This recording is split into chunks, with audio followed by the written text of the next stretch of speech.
Hi, and welcome. You're listening to the X22 Report. My name is Dave, and this is episode 1342A, and today's date is July 26, 2017, and the title of the episode is The Fed Delays Raising Rates as It Waits Patiently for the Economy to Collapse.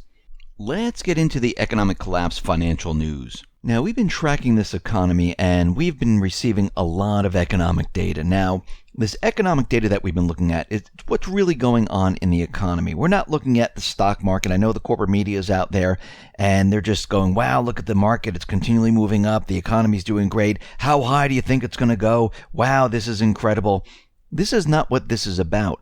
I mean, if you go back to 2007, going into 2008, they were doing the same exact thing. They were pointing at the stock market. They were telling everyone how great it is. Look how high the market's going. It's hitting 14,000 something points. Do you think it's going to go even higher? In the meantime, what was happening is everything was falling apart in the background. Housing was tumbling apart. Companies were going bankrupt. There were layoffs all over the place. But again, the corporate media, they don't like to report on those type of things. Now, what we're seeing at this point is that they're trying to come up with excuses of why certain parts of the economy aren't doing well. And they don't like to touch on that too often. Like for housing, for an example. They like to say, well, since what Trump did with lumber tariffs, well, lumber is going to be the problem now for the housing industry. Now, number one U.S. home builder, D.R. Horton, well, they reported its slowest growth in orders in 3 quarters. Housing starts are running well below their historic average, and this is according to the data.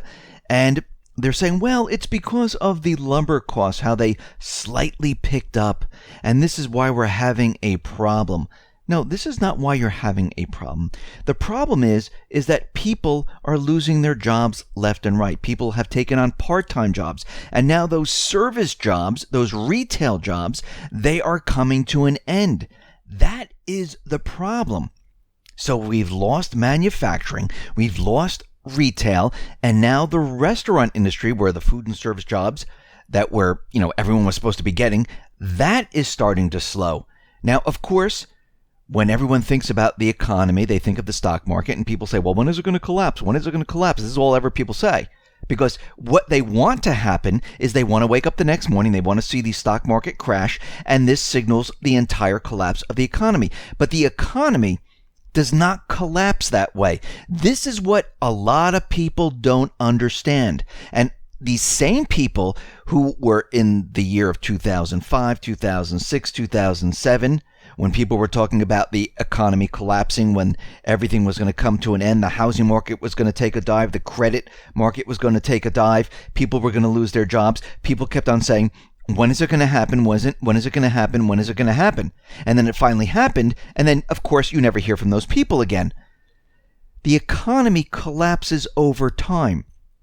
Each part collapses at its own time. And all the pieces come together at the same time.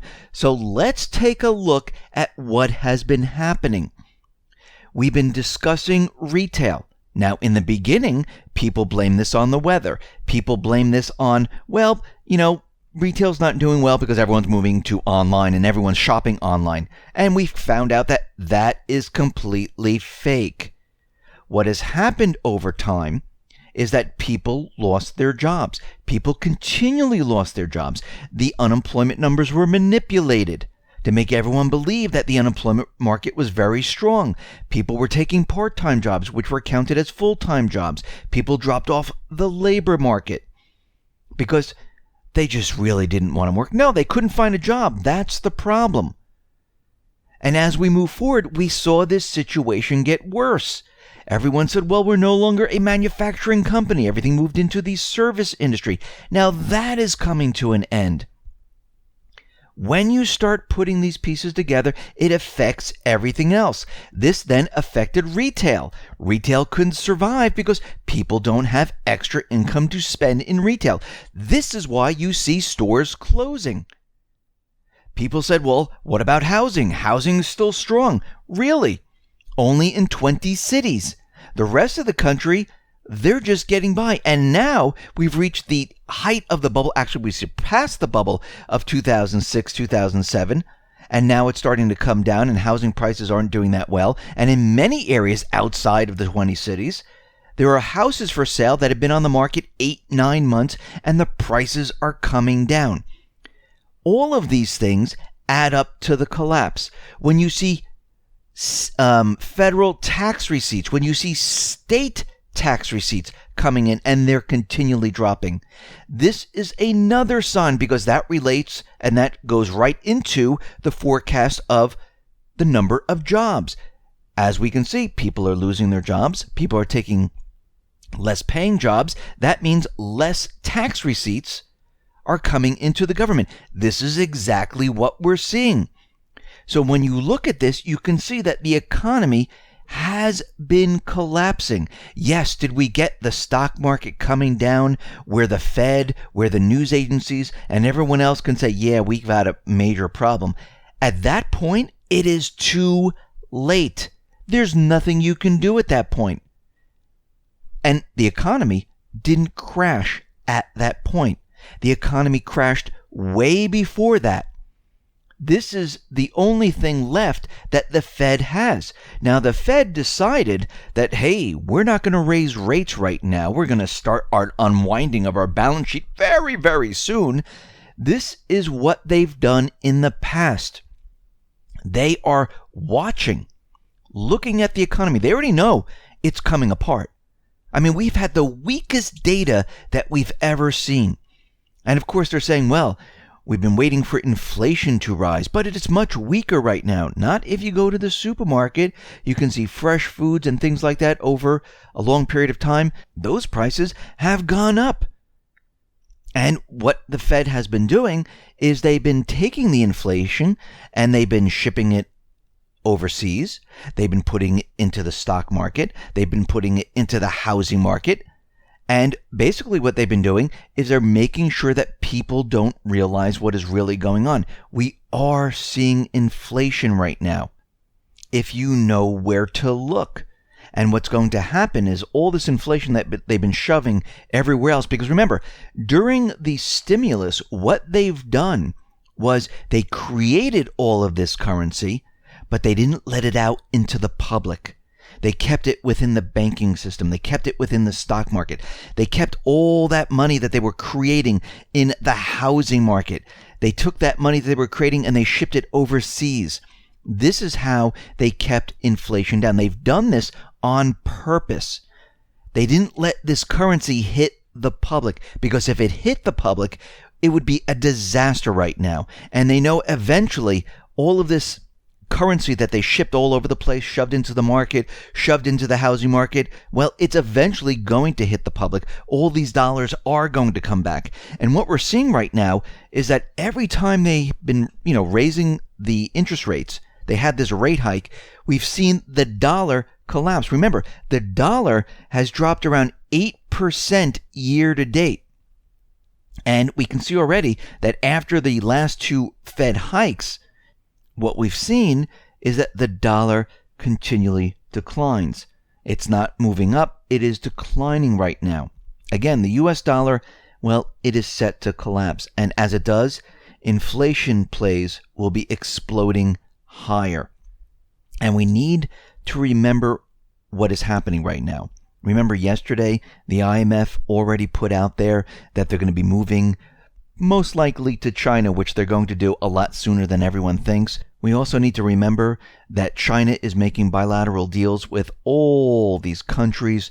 They're establishing the Silk Road, the Belt and Road system, where they're going to have trade. And right now, the United States is completely left out of that. Yes, Trump did send a representative to the Belt and Road Conference because he does know, he understands that the United States is going to need trade with other countries. This is why he's establishing trade with the UK. This is why he's trying to bring back manufacturing. This is why he's trying to keep jobs in America, because we can't have manufacturing out in China, out in other countries.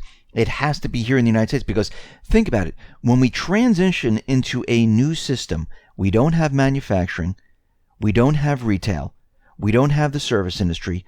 What is the United States going to be? It's going to be absolutely nothing. The only way you can survive is if you're producing something. If we produce nothing, and all the other countries around the world have manufacturing, and all the jobs are out in the emerging market, all the jobs are out someplace else, well, what are the people of the United States going to do? Because over the many years, we've just been consuming. We haven't been producing. Now we need to produce. And without bringing all this back during the transition period, United States will not be able to survive. And this is what the deep state has done over the many years. They stripped the United States of everything, and we're left with nothing right now. And this is the main problem, because how do you solve this in a short period of time? It's very, very difficult. So going forward, it's going to be a very difficult time through this transition period. I mean, this is not going to be a 2-month, 3-month type of transition. Maybe the beginning parts, the roughest part, might be within the 6-month time period. But past that, this is going to take some time to bring back the jobs, to bring back manufacturing, to reboot the system. Because, like I said, the deep state, the neocons, the central bank, they've had decades and decades of time to destroy the U.S., to set everything up for their globalist agenda. I mean, think about it. We were at the last stages of them setting up globalism, where they were bringing in refugees, blending all the countries together, getting ready and prepared to centralize pretty much everything, to give all the power to the banking industry, all the power to the corporations with the TPP, the TTIP. This is what they were preparing for. This was the last step, to have a court system that overruled the governments of every single country. And all of this is being unwound right now. And this is going to take some time. This is not something you can just do overnight. And this period of time that we're going to be in, it's going to be a long period of time. This is why we've been saying get prepared. This is why we've been saying get ready. Make sure you have food, supplies, cash on hand, gold and silver to retain your wealth. It's insurance policy, because we're going to go through this period and it's going to be very difficult. Just like when we came onto the system, many people don't remember. A lot of people were out of work. Government jobs, well, they really didn't exist. Teaching jobs, very hard to find. There was inflation all over the place. Wages were all being readjusted. And this is when we were coming on to a new system, coming off the gold standard. Now we're in $20 trillion plus in debt. I'm not talking about all the unfunded liabilities and all that kind of stuff. But let's just use the number 20 trillion. We're in so much debt right now. The federal tax receipts, the state tax receipts, they're barely making the payments on the interest of this debt. Can you imagine if the interest rates went up to 3, 4, 5, 6, 7%? It would be a complete disaster. We're at the end of the system right now, and we have to undo everything that the globalists have done over time. And this is the beginning process of all of this. And they're going to fight all the way to the end, because they don't want to let go of their old system. They want to keep it. They make a lot of money with their old system. The lobbyists, the corporations, the central bank, all this money is just flowing around. Why do you think all these individuals get so wealthy in government? When did you ever hear a government official become wealthy in government? Usually the government jobs were the low-paying jobs. Yes, you had good benefits. That's how they attracted people in there. But the pay was absolutely terrible. And you didn't become very, very wealthy being in government. Now, when you become a congressman or you become a senator, all of a sudden you become very, very wealthy. And you get perks like you've never seen before. Well, this is about to end. They don't want this to end. And this is why they're fighting so hard to keep their system. This is why the system is going to collapse no matter what they do, because their system is at its end game. This is why they're trying all these different things. And the central bank realizes that they can't keep the system afloat anymore. They realize that it's going to collapse. They like to control the collapse. And this is why they're playing with interest rates. This is why they're telling people they're going to unwind, because every little word they let out, they're trying to keep that market alive, the market alive. And as they set everything up and they, set the blame for Trump, you can see how this is all proceeding right now. This is why everyone needs to get prepared and ready for what is coming. Listen, everyone, thanks a lot for listening. Be well, be safe, and especially be prepared. Thanks a lot.